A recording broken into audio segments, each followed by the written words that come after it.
Je crois que je n'ai jamais été aussi en colère et aussi triste qu'en ce moment. Moi, le descendant d'esclaves, dont les ancêtres furent déportés d'Africa pour être des bêtes de somme dans le Nouveau Monde, je découvre qu'en ce début de XXIe siècle, en cette fin d'année 2017, je découvre qu'en Libye, ce que nous redoutions, après les accords passés entre les uns et les autres, qu'en Libye, on est en train de vendre des Africains.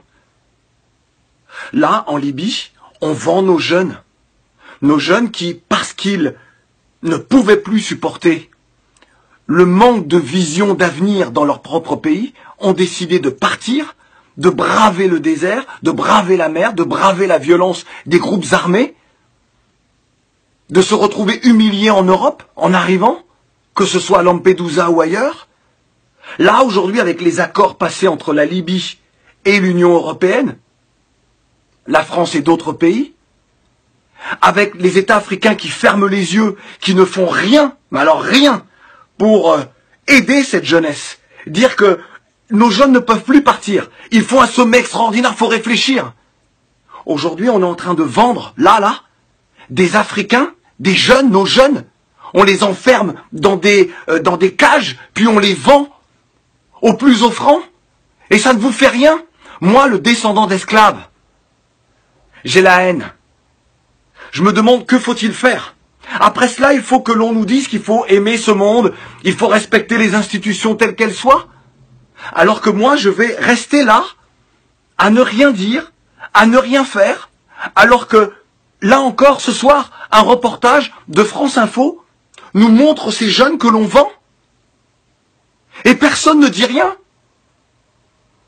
Les dirigeants ne disent rien. Les intellectuels ne disent rien.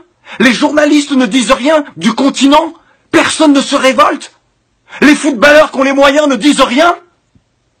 Vous laissez comme ça les uns les autres se faire vendre. Qu'est-ce que les descendants d'esclaves comme moi peuvent penser, doivent penser? C'est donc ce qui s'est passé avec nos ancêtres il y a plusieurs siècles. On ferme les yeux. Vous ne comprenez pas ce qui se joue. C'est l'avenir d'une part de l'humanité.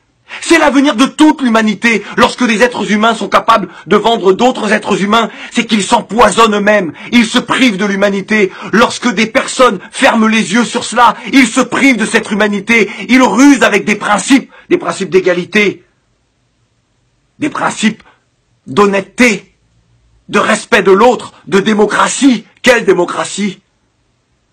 Et celles et ceux qui subissent ça ne sont donc plus des êtres humains? C'est ça que vous acceptez aujourd'hui? Vous voulez quoi? Jusqu'où devons-nous aller pour nous faire entendre? Et là, je m'adresse aux dirigeants africains. Levez-vous, faites quelque chose. Vous voulez quoi? Que je vous supplie? Vous voulez quoi? Que nous entamions des grèves de la faim? Pour que vous réagissiez? Jusqu'à quand allez-vous profiter de l'argent, de la manne, que ce soit du pétrole ou d'autres matières premières de nos pays? Être dans les Panama Papers, dans les Paradise Papers, avoir des comptes partout, avoir des villas partout, et ne rien faire pour cette jeunesse? Combien de temps encore? Nous, on est prêts. On est prêts.